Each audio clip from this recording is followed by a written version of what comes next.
Voting is a civic duty. Let's register on the electoral list. This is a message from Equinoxe Television.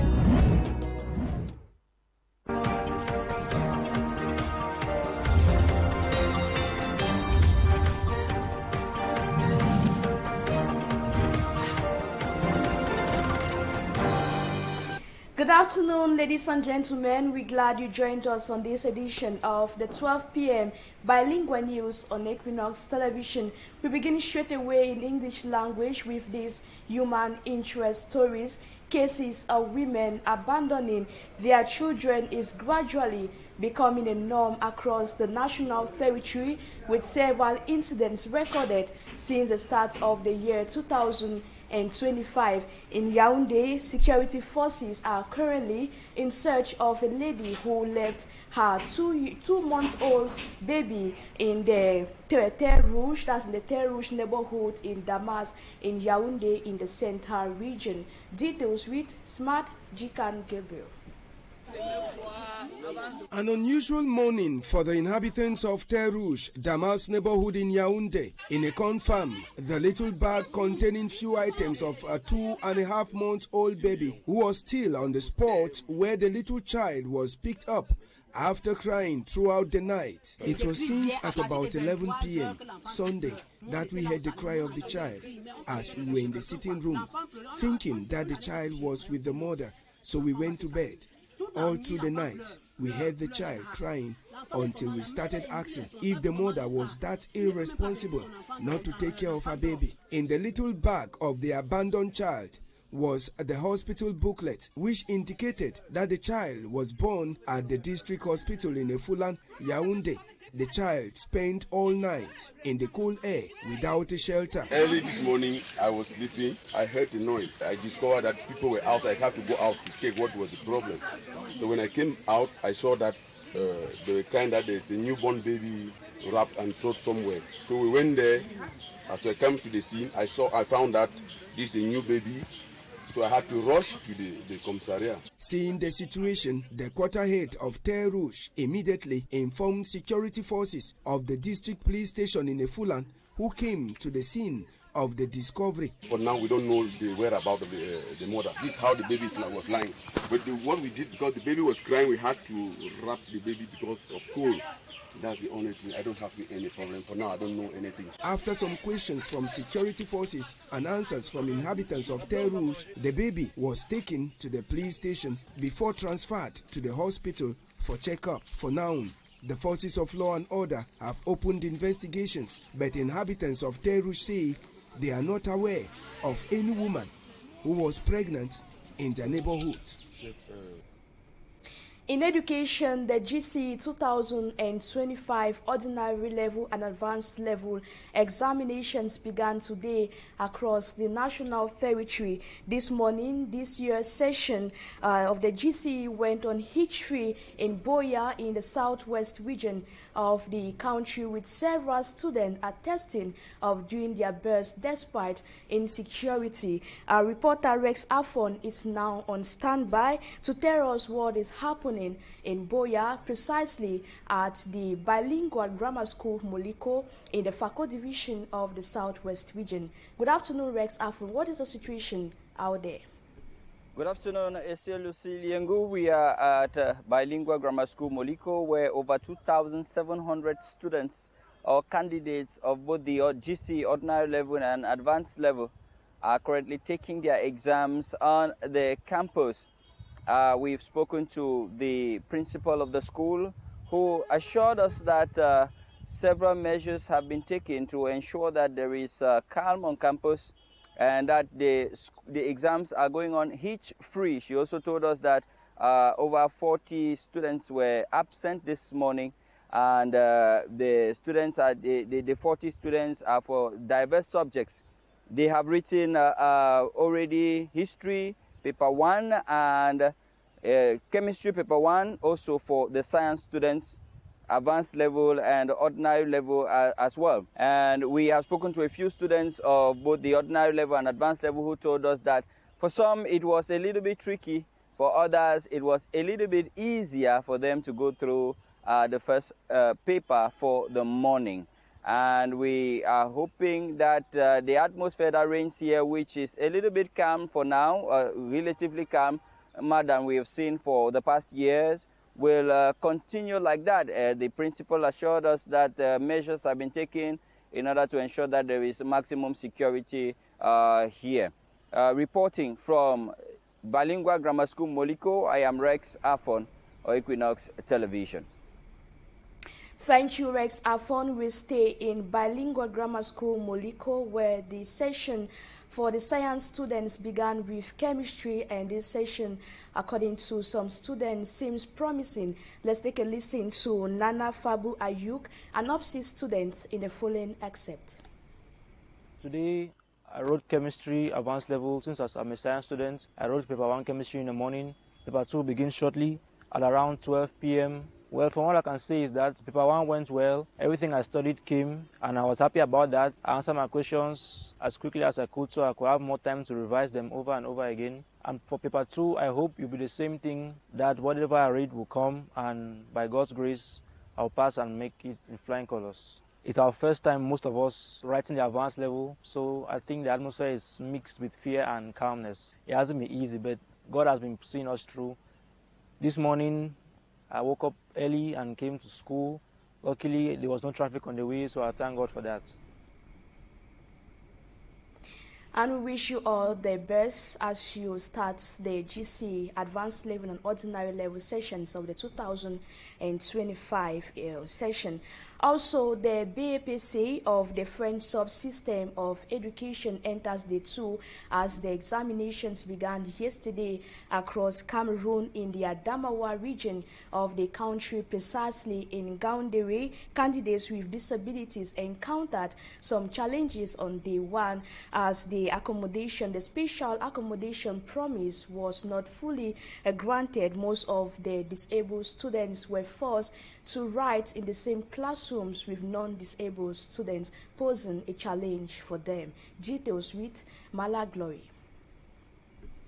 Government High School Burkina in the town of Yaoundé is the only sub-center for the 2025 BEPC, Brevet d'études du premier cycle of the French subsystem of education, hosting candidates living with disabilities, especially those having impaired hearing. The teachers specialize in sign language as well as the candidates express writing and meet challenges.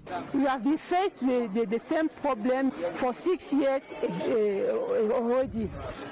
Those children living with disabilities, particularly the deaf, are not writing in the normal condition as the law permits. But unfortunately, in this sub-center, they are mixed with the normal students. Nous avons été mélangés avec les entendants. Il y a beaucoup d'entendants et nous sommes là et nous ne comprenons rien. A serious situation which many of these candidates believe the fact that they had little time to write and not separated from other students for better explanation will have an impact on their chances to succeed. Despite all these difficulties, there is a glimmer of hope. Not too disappointed because we hope that after the examination, they can still be taken into account when correcting the paper. Out of 404 registered candidates, 4 were absent at the center.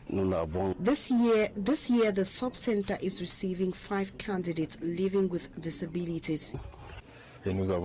We had students from 3 different fields of studies: German, Arab, and Spanish. The invigilators and the school administrators say the presence of the police officials contributed to a hitch-free start of the examination. Away from education, we now take you to Banka in the west region of the country, where the deplorable state of the Pachi runabout in Banka is a nightmare for road users, especially during this period of the rainy season. Vehicles now get stuck in mud, resulting to accidents. Road users wish that the abandoned road construction project to rehabilitate this stretch be used or be carried out will be carried out in the days ahead. Details in the following report compiled by Immaculate Fogre.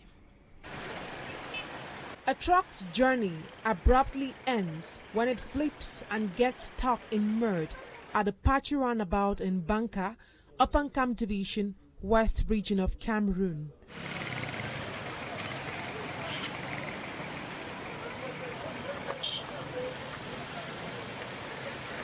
The stretch is notorious for strapping vehicles, and a construction project meant to replace a faulty pipe within 4 months has long been halted, frustrating road users. After hours of disrupted traffic, a crane truck is called in to rescue the stranded vehicle. Cette route qui a été qui subit la pression. We were given a 4 months deadline for works to end, but it's been over 8 months now and nothing is happening. Drivers go through hell plying on this stretch. We have tried questioning those handling the project, but they are silent. This road has caused several accidents. This strategic intersection is crucial for travelers heading to Banjul, Bafoussam, Bouda and Yaoundé, especially after the Nchanclip landslide that halted circulation. Everyday vehicles get stuck. Economic activities have been paralyzed here. So many people now rely on this stretch, especially after a tragic incident that occurred at Nchanclip. This is a deviation route, but measures should have been taken to make it passable.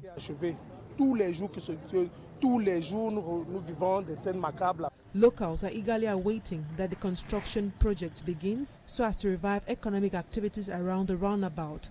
Meanwhile, drivers are forced to take risky detours and road users face challenges making their journey arduous.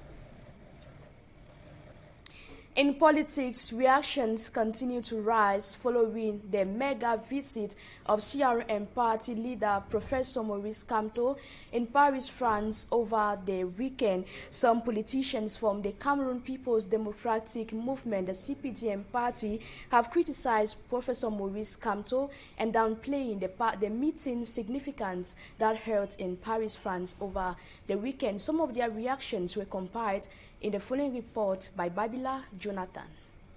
Presidential aspirant Christian Beaumont-Timban congratulates Cameroonians who converged on Paris to support Professor Maurice Kamto, highlighting the fact that political leaders are persecuted, arrested and detained in Cameroon.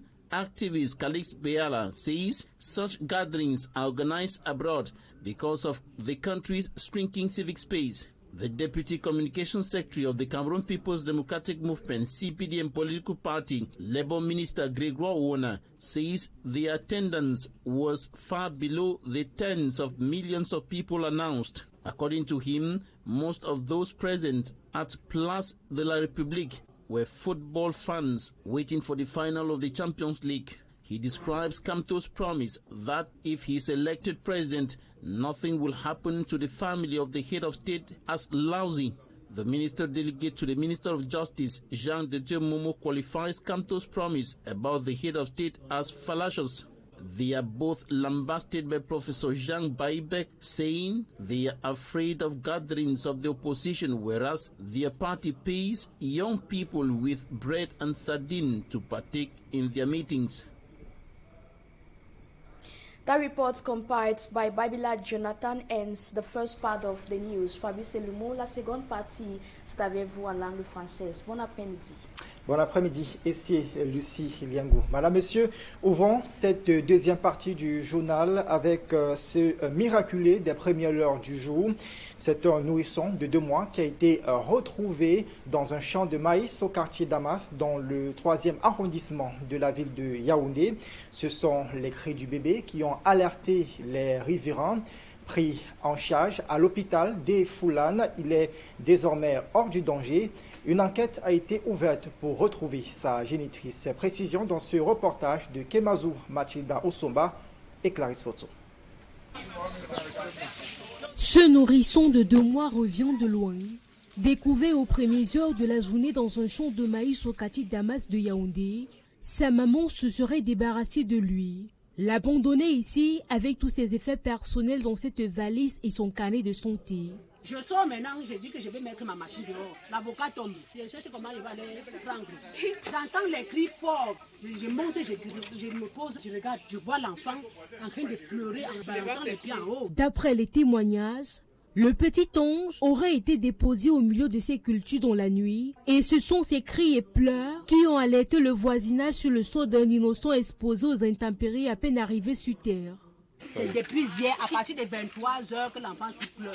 Nous, on était là au salon, nous, on entendait les cris, mais on pensait que c'est chez quelqu'un. Mis au courant, le chef de quartier a saisi les éléments du commissariat de sécurité publique des Foulanes, descendu sur les lieux pour le constat d'usage, transporté à l'hôpital des Foulanes pour une prise en charge médicale. Le bébé se porte bien.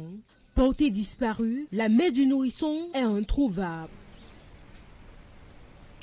Restons à Yaoundé et parlons de cette affaire d'inceste qui agite la capitale politique. Déféré, après avoir été déféré devant le procureur de la République de Fou, Sans Désir Atango est retourné à la gendarmerie. L'option étant de faire venir également ses filles avec lesquelles il a entretenu des relations incestueuses. Compte rendu, c'est avec Joël et Guizogo. Comme initialement annoncé, Sans Désir Atango a donc été déféré devant le procureur de la République près le tribunal de première instance de Mfou, où nous nous trouvons ici, le chef-lieu du département de la Mfou et Afamba, dans la région du centre. C'est un peu après 8 h du matin que l'artiste musicien a été emmené par la Légion de gendarmerie du centre.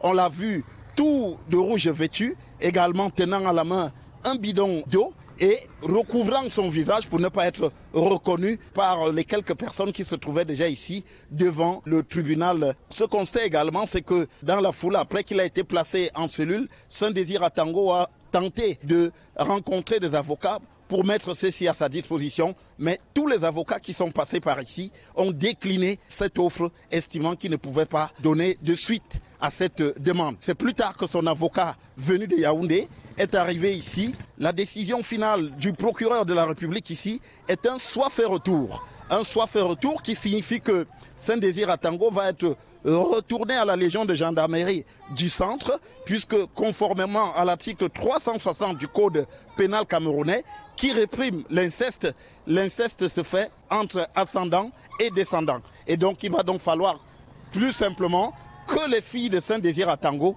viennent ici devant le procureur en Fou pour s'exprimer sur cette question-là. Il faut dire qu'une disposition de cet article 360 précise aussi que les poursuites ne peuvent être faites que si une plainte est déposée par un des parents. Donc l'équation reste encore, disons, pratiquement entière et il va falloir attendre pour savoir ce qu'il en est de cette affaire Sans Désir Atango qui continue de défrayer la chronique. Depuis le tribunal de Mfou, pour Équinoxe Télévision, Joël Guizogo. Et puis, coup de filet des éléments de la brigade maritime de Douala. Ils viennent de saisir un navire de fortune au large de Babeta. Le contrôle de l'embarcation a permis la découverte de 100 fûts de carburant issus de la contrebande d'une contenance de 250 litres chacun, ainsi que de nombreux bidons d'huile végétale et d'autres produits. Précision dans ce reportage de Théophile Tchouke et Jean-Paul Boyo. Ce sont au total 100 fûts bien scellés de carburant issus de la contrebande exposés sous le mât de la cour de la brigade maritime de Douala. Les fûts dont la contenance est de 250 litres de carburant chacun ont été saisis par les éléments de cette unité qui s'étend jusqu'au-delà de la région du littoral. Nous avons procédé à la saisie où vous pouvez constater une importante cargaison que nous avons trouvée derrière, 100 fûts de carburant. En tout, c'est un peu plus de 2500 litres de carburant, représentant environ 25 millions de francs CFA selon les autorités.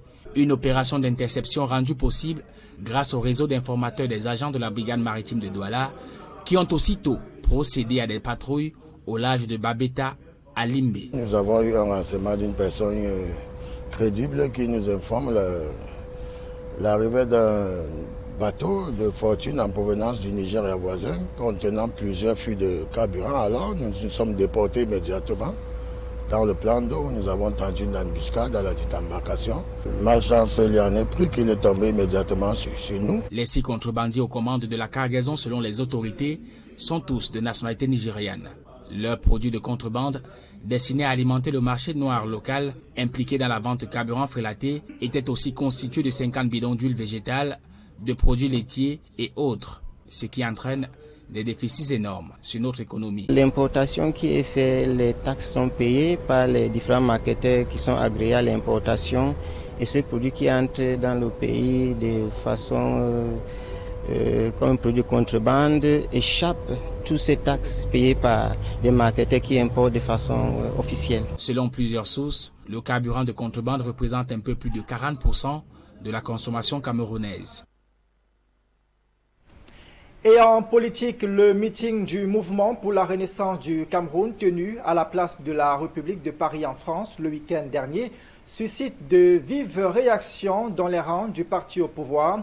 Des ministres et autres cadres du RDPC ont du mal à croire que le professeur Maurice Kamto a pu réunir des dizaines de milliers de Camerounais samedi dernier.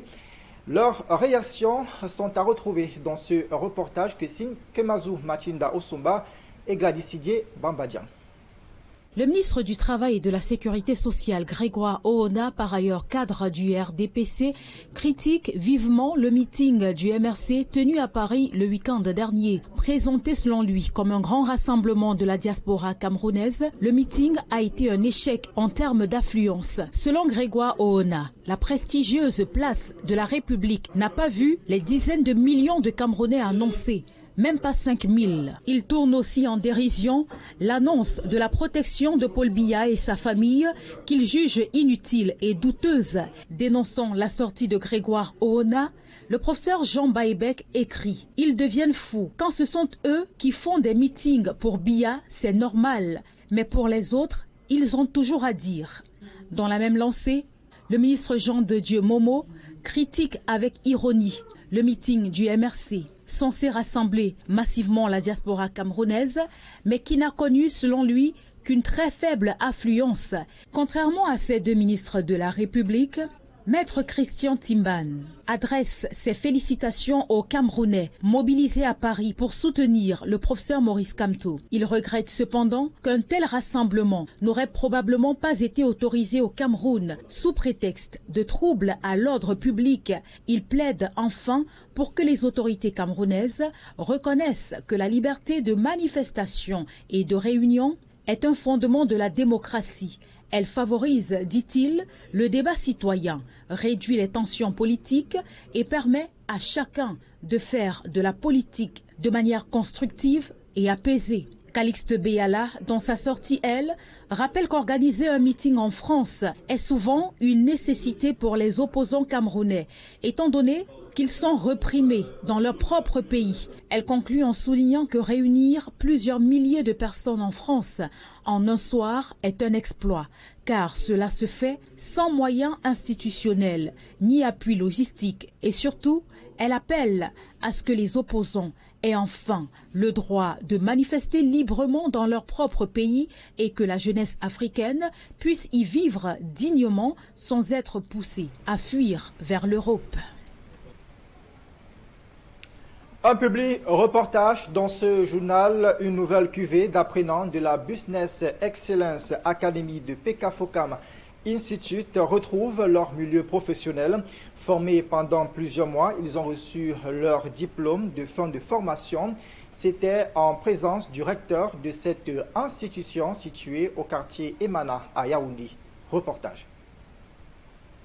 Pour les promotions 30 et 31 de CAFOCAM Arts et Métiers, les lauréats n'ont pas fait dans la dentelle, car pour la première fois, une promotion atteint le niveau record de 100% de réussite. Nous avons eu les badges 30 et 31. Le badge 30, c'était 31 personnes envoyées par Alphiland First Bank pour une formation de 6 mois. La formation s'est très bien passée pendant les 6 mois et pour une fois, pour la toute première fois, nous avons eu 100% de succès. Ça, nous les célébrons beaucoup ce jour. Le badge 31, lui, c'était 17 personnes. Donc, en assurance, ils étaient 10. 5 ont eu la moyenne de passage de 16 sur 20. 5 ont eu une moyenne de 15, mais n'ont pas été admis. En management, ils étaient 7. 5 ont été admis avec une moyenne de 16 au moins, et 2 n'ont pas réussi cette moyenne.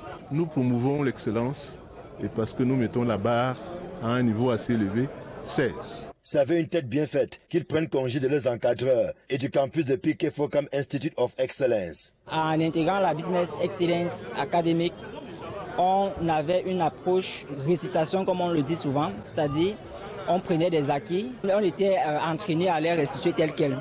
Mais avec la formation que j'ai reçue ici, je me sens capable de prendre des acquis, me les approprier et les mettre en faveur du changement et du développement de l'économie, principalement de mon beau pays, le Cameroun, et généralement de l'Afrique. En remettant le diplôme de fin de formation, le président du jury, André Siaka, par ailleurs grand opérateur économique et créateur de richesses, leur a demandé de faire un bon usage des enseignements reçus afin de transformer positivement leur environnement professionnel. Le savoir est illimité et se développe. Et si vous voulez être à jour, vous voyez, il faut apprendre en permanence. Ça, c'est le plus important. Maintenant, vous sortez tout gonflé d'une formation. Si ça ne se transforme pas en action, ça va être gardé dans le sac et vous n'aurez rien fait. Et c'est quand on agit qu'on garde la vitesse. Si vous restez, vous n'aurez rien fait. Il faut commencer à agir tout de suite et vous entrez dans la course et vous vous développez. Une recommandation qui n'est pas tombée dans les oreilles de sourds. Avec l'introduction des cours comme le leadership, la pensée critique, des disciplines qui nous permettent de maîtriser les méandres du domaine de la banque, nous avons pu acquérir des compétences nouvelles qui nous permettent de mieux affiner le monde de la banque. Cette école a cette particularité de donner la formation qui répond aux besoins pratiques de notre société. Cette formation nous a permis de côtoyer des personnalités et non seulement ça, de développer un esprit critique afin de pouvoir mieux analyser les choses en profondeur. Et grâce à la vision du docteur Paul Focam, nous avons compris que l'échec est une nouvelle opportunité pour recommencer à zéro. L'ouverture prochaine de la filière mécanique et de bien d'autres encore viendra davantage conforter la Piquet-Focam Institute of Excellence dans sa position de leader dans la formation des talents africains de demain. Un autre publie un reportage dans ce journal avec vous, ici le Siliango. Exactly, Fabrice Selumou. Ladies and gentlemen, for take leave of you. An advertorial in this edition of the news. Orange Cameroon has launched a health program as part of its humanitarian activities through its Orange Foundation across the 10 regions of the country. It started by donating medical equipment worth 18 million francs CFA to the Bamenda 3 or to the Nkwen District Hospital in Bamenda 3 and the Naka Integrated Health Center in Bali in the northwest region of the country. Details in the following report. Created in 2009, Orange Foundation's fidelity to its corporate social responsibility program in the different decentralized territorial collectivities where Orange Cameroon operates grows super stronger, impacting thousands of lives through its groundbreaking philanthropy in several domains of national life. Orange Foundation has different domains of interventions. First, it will be in terms of supporting healthcare facilities. It will be in terms of supporting education, supporting digital inclusion, financial inclusion. Health, they say, is wealth. And Orange Foundation is solidifying its solidarity pillars to enable children, women and vulnerable persons have access to quality healthcare services. Today we are here for our first domain of intervention, which is actually toward healthcare facilities. And today we are supporting hospitals in the northwest region. We are supporting 2 hospitals by donating equipment. Orange Foundation, touched by the difficulties to quality healthcare services faced by the population of this war-torn region, takes another giant step to empower district hospitals and integrated health centers with medical equipment. The Nkwen District Hospital and the Naka Integrated Health Center in Bali experiencing increased healthcare pressure as a result of mass exodus caused by the Anglophone crisis are the first health institutions to benefit this donation from Orange Foundation worth 18 million francs CFA. Actually, we did an assessment with the heads of those healthcare facilities to understand what are the needs, and it's based on that we are donating those equipment. These delegations, made up of the mayors, hospital officials, and elites, were accompanied to Orange Cameroon's head office in Douala by the representative of the Northwest Regional Delegate for Public Health. I would say these donations of equipment are really timely because they come in at a time when our health facilities are struggling under the effect of the ongoing crisis. He promised to ensure these medical kits from their reliable partner, Orange Foundation, is judiciously and effectively used. We will supervise these health facilities to make sure that they utilize this equipment for the purpose for which it is intended. Mayors of Bamenda 3 and Bali hailed the Orange Foundation for this huge, faithful partnership donation to empower and improve the capacity of the Nkwen District Hospital and the Naka Integrated Health Center, Bali. Special thanks to Orange Foundation. This kind of gesture is very laudable and important for the population of Bamenda 3 municipality, given the fact that the population has skyrocketed as a result of the crisis in the Northwest region. Naka, that is beneficiary to today's gesture, has suffered a lot in terms of, destruction of property, scaring away workers, and so on. But today's gesture has rekindled hope. Now 16 years old, Orange Foundation has carried out several of such and related philanthropic gestures in other localities in the 10 regions of Cameroon. Ladies and gentlemen, that advertorial from Orange Cameroon ends this edition of the 12 p.m. bilingual news. Dear viewers, we thank you for always being there and do stay in the company of interesting programs on Équinoxe Television. Fabrice Lumou, do have a nice day. Thank you, Essie Lucie Liango. Passez également une très bonne journée. Madame, Monsieur, merci d'avoir regardé ce journal réalisé par Kemazu Machinda Osomba. Ne quittez surtout pas. Les programmes se poursuivent sur la chaîne du peuple.